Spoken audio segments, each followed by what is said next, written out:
I want to be clear that as I go through some of the exciting projects and events that are happening around Waco, it may sound like I'm bragging, and I am. But I'm not bragging on the council, I'm bragging on our staff and the great work they do to put these projects together. This year we saw Dylan Meek in District 4 and Jim Holmes in District 5 re-elected for 2-year terms. District 2 Council Member Alice Rodriguez formally stepped down from her role in May this year after a total of 24 years serving Waco on the City Council in 2 combined terms. When she was elected, Alice was Waco's first Latina council member. Alice cared deeply about the citizens of Waco and the residents of our district, and she will truly be missed. But this gave us the opportunity to welcome HECTOR SABIDO as District 2's new representative. Joining the council in May and a native Wacoan, he has previously served on many of Waco's boards and commissions. HECTOR brings his strong experience in business and his work on nonprofit boards to the council. He has hit the ground running, and he's doing a great job for our council. We have 3 outstanding assistant city managers. I'd like to ask y'all to stand one more time. Bradley Ford was recognized earlier. Deidre Emerson is also one of our assistant city managers, and our newest addition, Paul CAIN, joined the city manager's office this year. Y'all can sit. Paul had a career of 27 years in the Dallas-Fort Worth Metroplex. He oversees many departments, including public works, utilities, and capital projects. His last stop was in Burleson, where he had the opportunity to manage every operational department, oversee their capital plans, and lead the city's economic development efforts. Paul, we're really glad to have you here in Waco. We've had several exciting staff changes this past year, and I wish I had more time to tell you about them.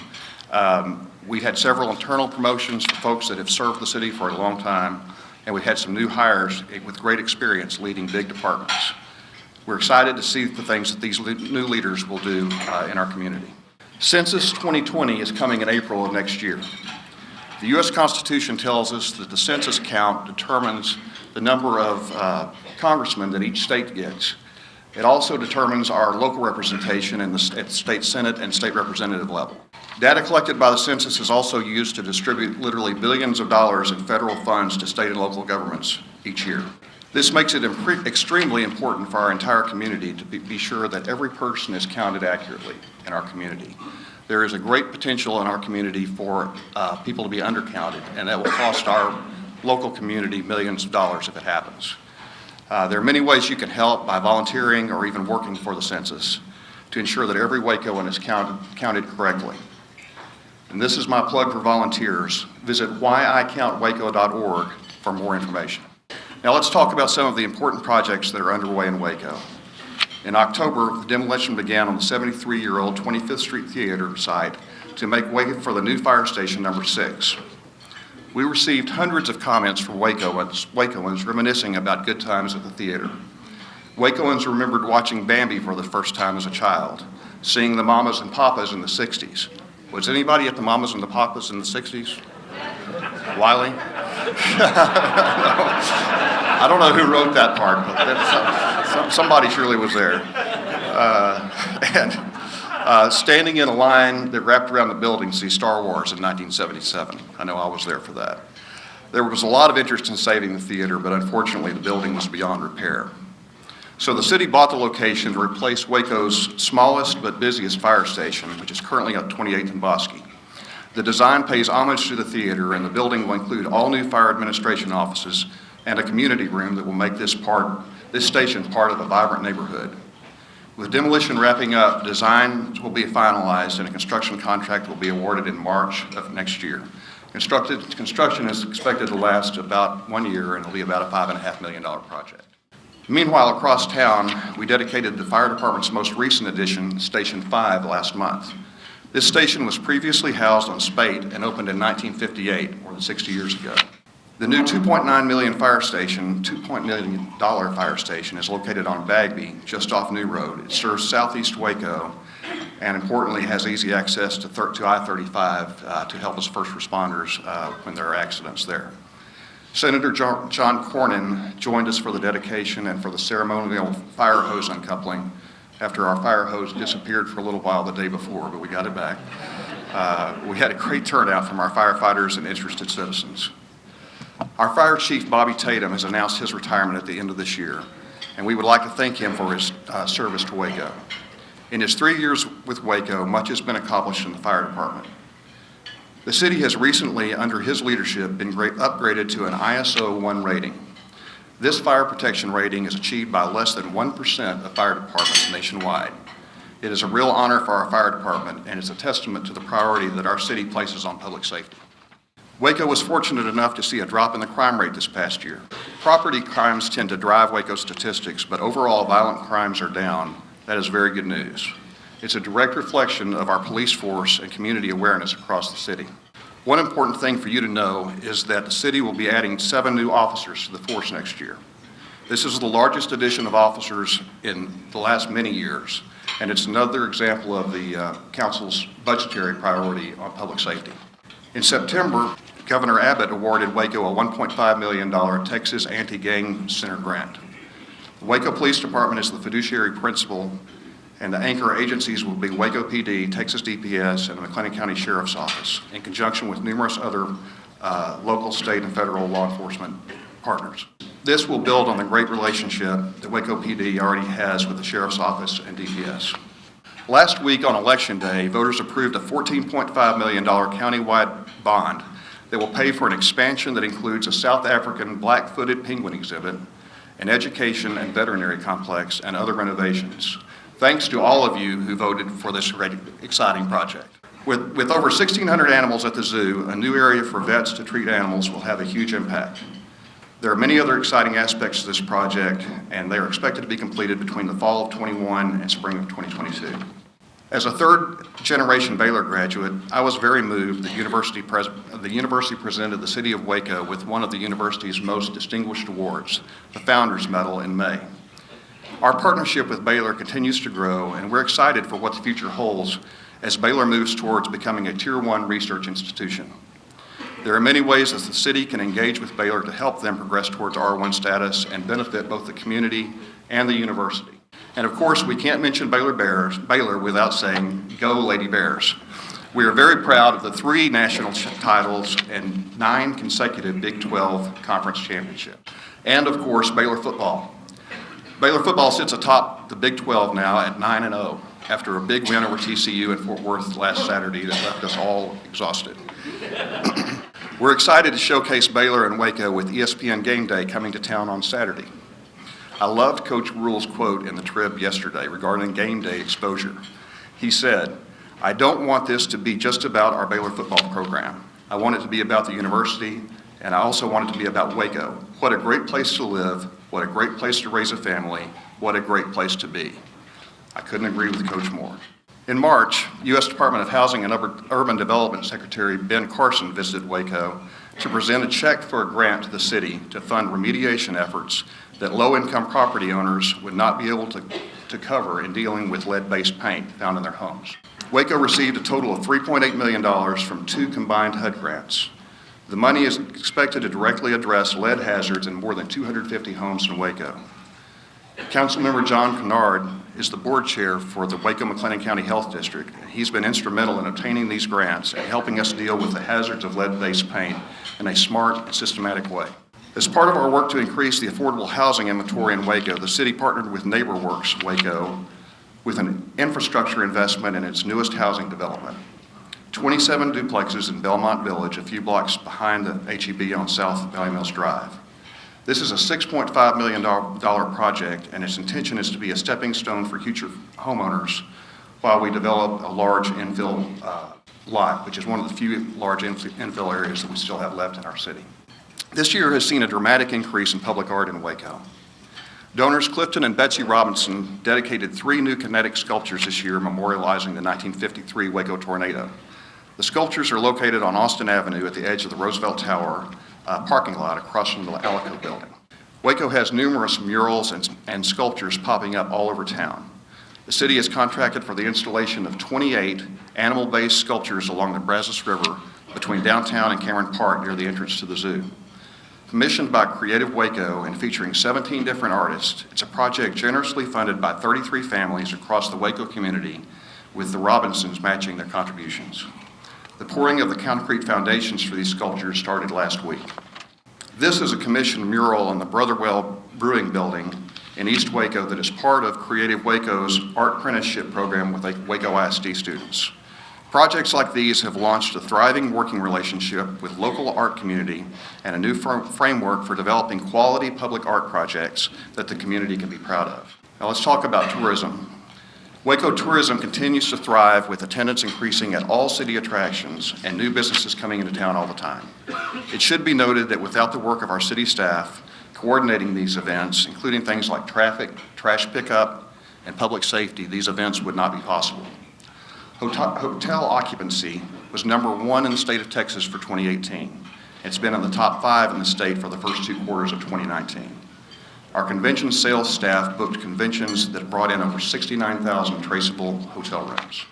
Waco welcomed over 2.6 million visitors at its major attractions last year, up 3.6% year over year, with 1.6 million people visiting Magnolia Markets alone. City support continues from many city departments with free shuttles around town, wayfinding kiosks, and outreach programs to help visitors that come to Waco. Events also continue to thrive, bringing over 100,000 people to the downtown area.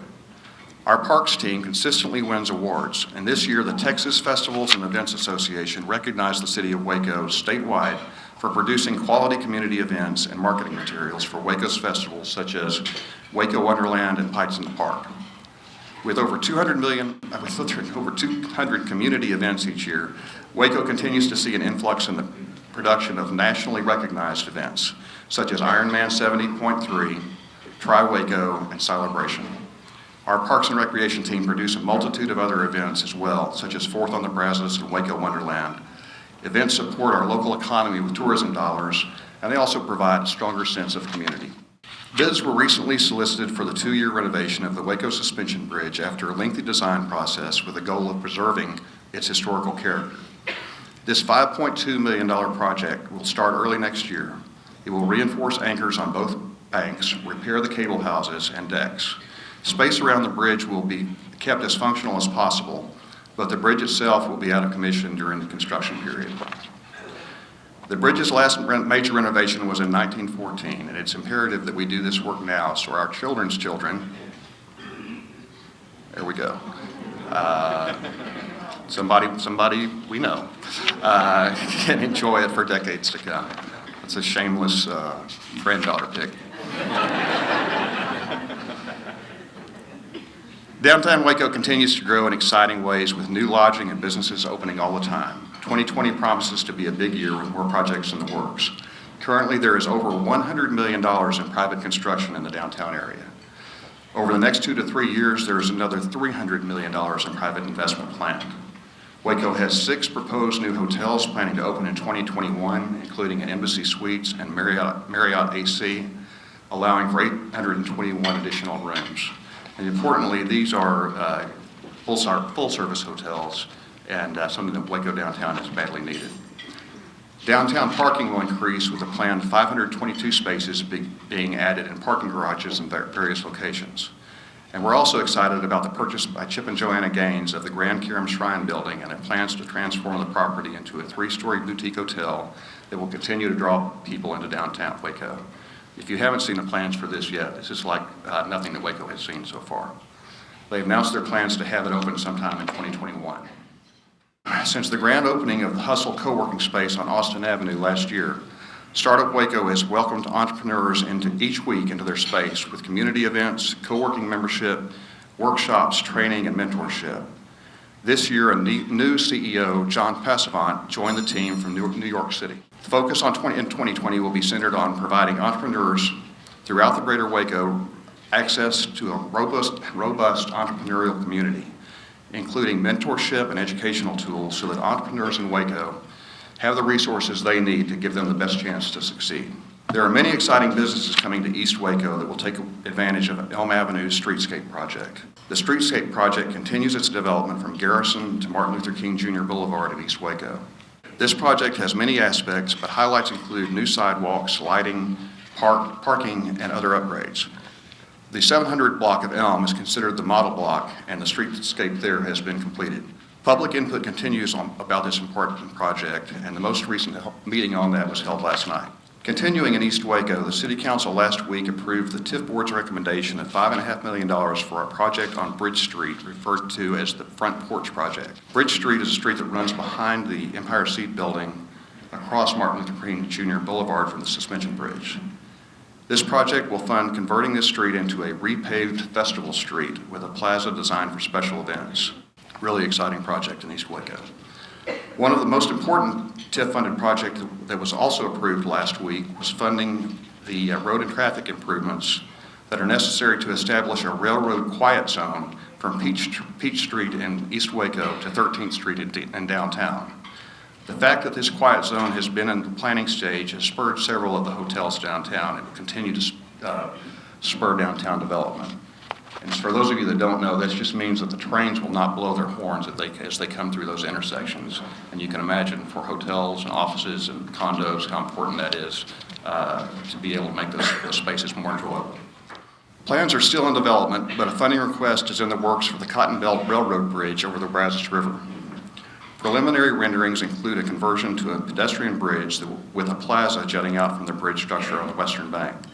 The TIF Board will hear recommendations soon and consider this project. This bridge would serve as another important pedestrian connection between a retail area along Mary Avenue and East Waco near hotels that are under construction. And I guess I would be remiss if I didn't mention that my wife Diane has really been heavily involved in this project. 2 public meetings were held earlier this year for the Brazos Promenade project that involves reshaping University Parks Drive and developing riverside green space with a farmer's market. The plans additionally include a full-service hotel and a restaurant, a destination restaurant and music venue, mixed-use residential and retail space, and more amenities. A permit is currently being sought from the U.S. Corps of Engineers that is necessary for this project. We should have responses on that permit application by the end of the year. Work began this year on I-35 downtown. Has anybody noticed this? You know, this is a big project and it's very disruptive, but it's also very important and it's got to get done. Construction could last up to 5 years, but TxDOT has heavily incentivized this project in order to get it completed as quickly as possible, and we expect it to be much quicker than that. We do our best to stay informed and work closely with TxDOT on announcements through our findwaco.com page, social media, and our city cable channel. The city's partnership with Keep Waco Beautiful continues to grow, and they organize volunteers at numerous events around town to pick up litter, provide education about recycling and more. Our Solid Waste Services Department, along with numerous community volunteers, continues to organize council district cleanup days, helping residents safely dispose of bulky waste, brush, and extra trash from curbside. The goal is to have 1 cleanup day per district each year. This past year, these events have properly disposed of over 860,000 pounds of trash. The city has made an effort to promote recycling in a bigger way. Hopeful that even Wacoans will take advantage of the program. We've even gone so far as to ask a certain council member for use of his DeLorean and acting abilities to promote the cause. If you haven't seen this PSA, you should. In Waco, a little over half our households with solid waste service use our curbside recycling, and we would of course like to see that number grow. The city is currently looking at additional locations for recycling diversion facilities in order to expand the materials that we currently collect at our Cobb's Convenience Center. And we can't have an update on the city without an update on the landfill, my favorite project. And we now have less than 5 years of life remaining at our current landfill.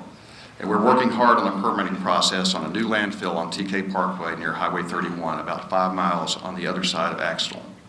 We have submitted the first 2 parts of the permit application with the Texas Commission on Environmental Quality. We expect to file the remaining 2 parts of the permit application within the next few months. City officials attended a public meeting hosted by TCEQ recently where residents in the area had the opportunity to voice their concerns. I think that we are confident that we can address many of the concerns that have been voiced. As we continue this process, the City of Waco will strive to be a good neighbor to the residents in this area. Better Streets Waco is our pavement management program administered by the city's Public Works Department. Our city staff and elected officials really appreciate the patience of residents as we move across the city with many projects that have no doubt affected all of you. Waco budgeted over over $28.3 million for street improvements in this past year. That's 8 times the amount of the previous year of $3.5 million. With projects completed and in process, approximately 67 miles of city streets will be improved from this funding, which is about 11% of all the city streets in Waco. As a part of the Better Streets program, we utilize our streets department to crack seal approximately 24 miles of streets to support the paving program. We do our best to communicate projects through betterstreetswaco.com, social media, neighborhood and public meetings, and by contacting residents in the neighborhoods as we go through there. Building Waco is our 10-year, $300 million infrastructure program, and it's making steady progress. This is a photograph of the inverted siphon that is crossing underneath the Brazos River near the Lake Brazos Dam. It's hard to get a real picture, real understanding of the scope of this, but those are trucks that you see there, and we built a coffer dam across half of the river so that they can install this section. Once they finish that, then they'll go to the other side and install another dam and connect the 2 sides. It's really an amazing project. Since 2015, the city has completed 75 projects worth more than $74 million. Notable projects have included Highway 84 water and wastewater line upgrades, the Owen Lane Water Tower, and advanced water meter infrastructure improvements, or AMI. Another 42 projects worth more than $84 million are under construction, and 41 projects worth more than $84 million are in the design phase. You can always follow our progress on this at buildingwaco.com. The goal at the city has always been prosperity for all, as evidenced by the Imagine Waco plan, Prosper Waco, and other important work that preceded the work of this council. That work is ongoing and it is imperative. The thing that has not been widely discussed at the city level prior to this city council is the racial component of poverty and the structural barriers that were put in place that kept people of color from having equal access to opportunities that many of us have taken for granted for a long time. This has contributed to the generational poverty in many of our neighborhoods. I believe this has not been discussed primarily out of ignorance on our part. Our community began discussing these issues about 3 years ago when we began a series of trainings about race equity. Each year for the past 3 years, Waco Foundation and Cooper Foundation have sponsored race equity training, and we now have over 300 city leaders who have attended those trainings. I want to thank those 2 foundations for taking the lead on this important issue, and I want to thank all of those that have attended the training. We now have some degree of common understanding of how we got to where we are in terms of disparities that are based on race. If you have the opportunity to participate in race equity training in the coming years, I really urge you to do that. I promise it will be worth your time. As we look for solutions to issues related to health, education, and financial security, we believe that we must acknowledge the structural racial discrimination that occurred in the past so that we can better understand the problems and most importantly, to be sure that we don't inadvertently create additional structural barriers. Last year at the State of the City address, I mentioned that we must work as a city to be sure that as East Waco and other historically minority areas redevelop, we are helping the residents of those areas have the opportunity to participate in the growth rather than being run over by it. In this past year, the City Council has adopted 2 new priorities: equitable practices and strategic economic development. We have asked staff to help us develop policies and procedures that help us integrate principles of equity into the work of the city, and we have held 2 City Council retreats to discuss those initiatives with staff. All departments have participated in this work, from purchasing to housing, from economic development to human resources. Just a few examples of practical things that have come out of this work are: our purchasing department is working to educate minority and women-owned businesses to help them understand how to participate in the purchasing process with the city when the city purchases goods and services. Our purchasing department is also breaking large contracts into smaller contracts where it's feasible to make it easier for smaller contractors to bid. Our housing department is working to increase affordable and mixed income developments. And in economic development, we are reevaluating how we provide incentives with an eye toward a greater focus on wages. These are just a few examples. I am proud to say that our City Council, city management, and staff understand the need for equity in our city. All our council members, all of the direct county council appointees as well as many of our department heads and a significant number of our police officers and firefighters have now attended race equity training in Waco.